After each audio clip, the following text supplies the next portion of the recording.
बिस्मिल्लाहिर्रहमानिर्रहीम। अस्सलाम वालेकुम। लाखों करोड़ों दुरूदो सलाम मोहम्मद मुस्तफ़ा सल्लल्लाहु अलैहि वसल्लम और आले मोहम्मद पर। मैं हूं उमर दराज गोंदल और आप मेरा फेसबुक और यूट्यूब चैनल देख रहे हैं। खान साहब ने आज बहुत सारे कर्ज चुका दिए हैं। इस्लामाबाद के अंदर आज़ादी सहाफ़त के ऊपर एक सेमिनार था जहां पे इमरान खान भी बोले हैं, एंकर इमरान रियाज भी मौजूद थे, अयाज अमीर साहब भी मौजूद थे और समी इब्राहिम साहब और दीगर बहुत सारे लोगों ने गुफ्तगू की है।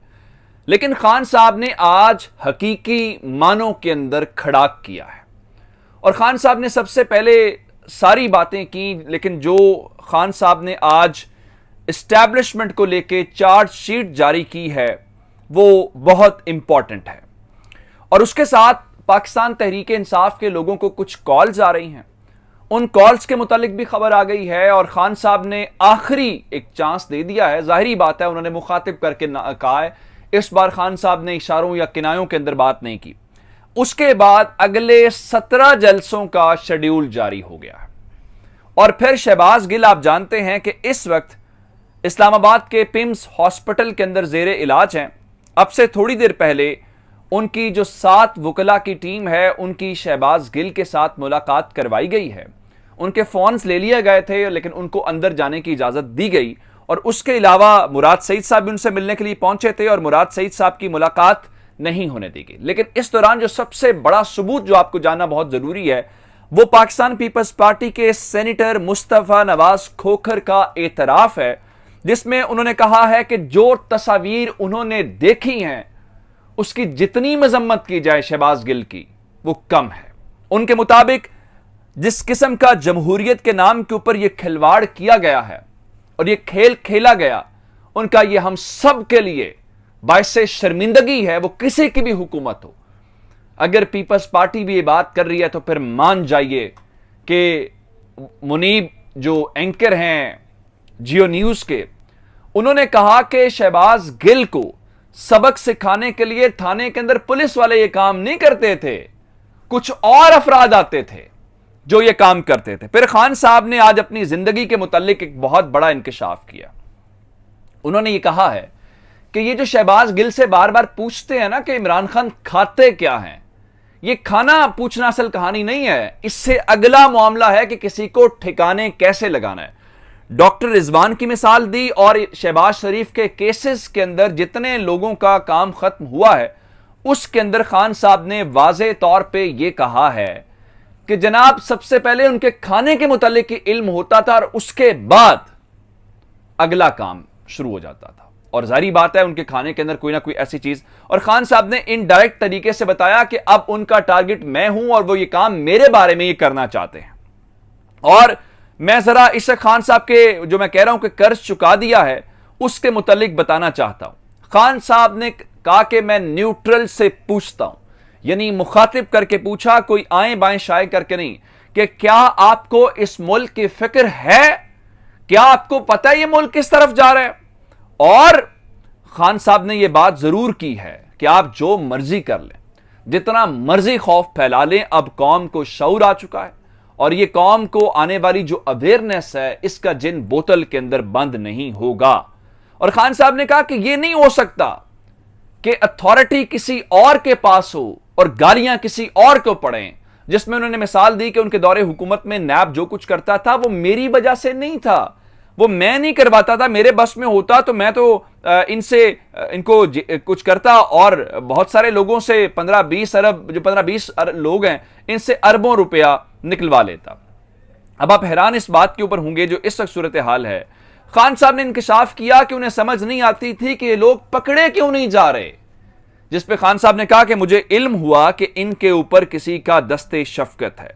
फिर खान साहब ने कहा वो समझते थे कि इस्टेब्लिशमेंट इस मुल्क के अंदर चोरी को बुरा समझती है। उनका ये मैंने तो नहीं कहा था, मुझे इस्टेब्लिशमेंट और खुफिया एजेंसी का नाम लेके कहा, वही बताते थे कि इसने इतनी चोरी की है, उसने इतनी चोरी की है। फिर खान साहब ने बाकायदा कहा कि आपके पास सबसे ज्यादा पावर है, जो कह रहे थे कि जिसके पास अथॉरिटी होनी चाहिए उसी को फिर बाइसे तनकीद भी होना चाहिए। उन्होंने कहा इस्टेब्लिशमेंट से सवाल यह करता हूं कि आपने जिनके बारे में आप मुझे बताते थे कि इतने कमीशन लिया, किक बैक्स लिए, आपने इनको इस मुल्क के ऊपर मुसल्लत क्यों होने दिया है। फिर खान साहब ने एक और भी बात कर दी, वो जो न्यूट्रल वाली बात है। खान साहब कहते हैं कि आप जो मर्जी कहते रहे, आप कहें कि आप न्यूट्रल हैं, लेकिन तारीख आपको ब्लेम करेगी और पाकिस्तान की तारीख लिखी जा रही है। और इस वक्त पाकिस्तान एक तारीखी दोराहे के ऊपर खड़ा है और ज्यादा पावर इस्टेब्लिशमेंट के पास है। खान साहब ने बड़े वाज़े अंदाज में आज कहानी ये बता दी है। लेकिन खान साहब ने यह कहा कि सोच लें, बंद कमरों में होने वाले फैसले हर वक्त ठीक नहीं होते। और खान साहब ने यह भी कहा कि मैं आपको एक आखिरी चांस दे देता हूं, अब भी वक्त है, अपने फैसलों के ऊपर नजर सानी कर लो। फिर खान साहब ने हल भी बताया, उनका मैशत कहां पे जा रही है, हमारी दुनिया में पोजीशन क्या, इन्वेस्टमेंट नहीं आ रही। खान साहब ने कहा कि देखें, एक तो मैं किसी मुल्क के खिलाफ नहीं हूं, लेकिन आप अपने फैसलों के ऊपर नजर सानी कर लें, ये आखिरी चांस है। फिर खान साहब ने कहा कि एयरवे की बात की, शहबाज गिल वाले वहां का एक जुमले के ऊपर एयरवे बंद नहीं हुआ। ये तो बेसिकली उनका मुझे कोई आजाद मीडिया से खौफ या डर नहीं है।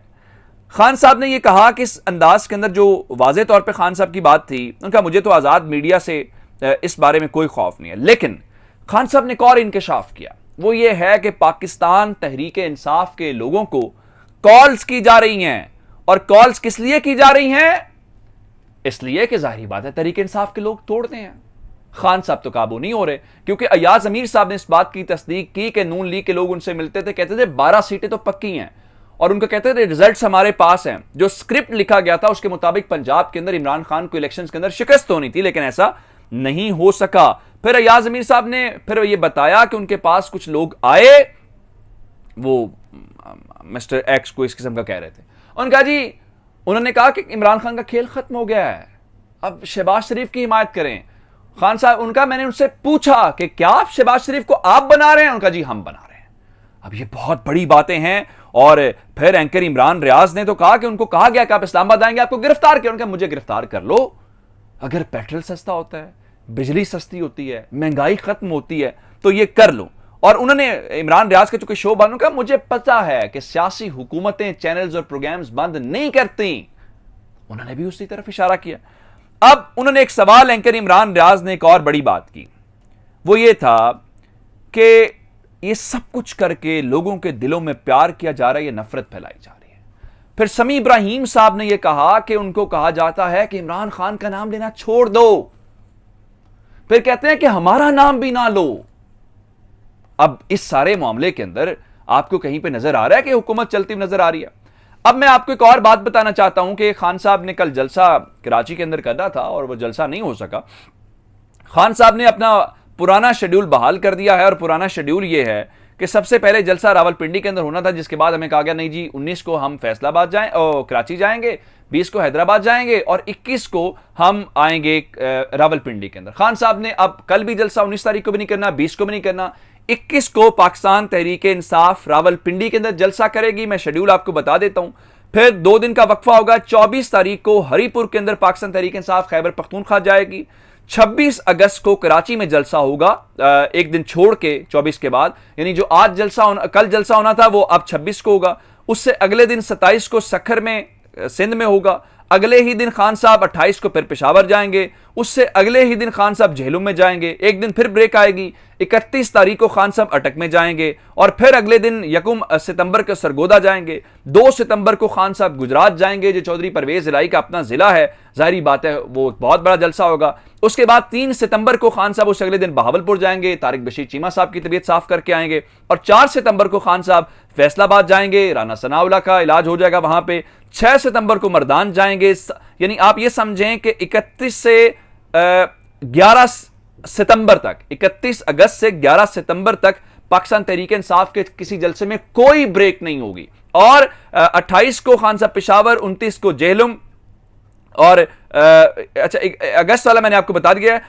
मैंने आपको बताया कि 4 को वो फैसलाबाद जाएंगे, 4 सितंबर को, 6 सितंबर को मर्दान, 7 को भावल नगर, 8 सितंबर जुमेरात को मुल्तान, 9 सितंबर को खान साहब शेखुपुरा, 10 सितंबर को गुजरावाला, और 11 सितंबर को आखिरी जलसा कोयटा के अंदर होगा। जिसका मतलब यह है कि खान साहब भरपूर अवामी राब्ता मुहिम शुरू कर रहे हैं, और इसी दौरान 3 सितंबर को खान साहब का वो फैसला जो उनकी नाहली से मुतल्लिक इलेक्शन कमीशन सुनाएगा, जिसमें खान साहब कह चुके हैं, आज भी उन्होंने बात की कि स्कीम नवाज शरीफ को वापस लाना और मुझे आउट करना है। लेकिन खान साहब जिस तरह आवाम के पास जा रहे हैं, जिस तरह पंजाब वाली स्कीम नाकाम हुई, शायद ये भी हो सकती है। अपना बहुत सारा ख्याल रखिएगा। खुदा हाफिज।